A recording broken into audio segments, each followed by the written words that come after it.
Onorevole Fabrizio, si chiude la seconda manche della categoria PX e adesso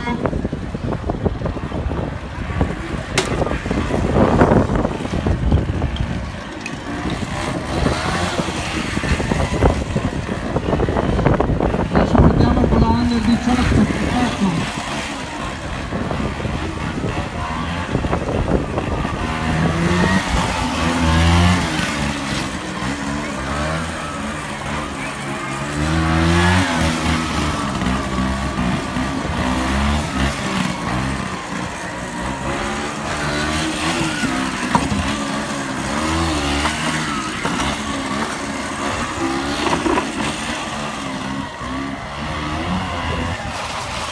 E anche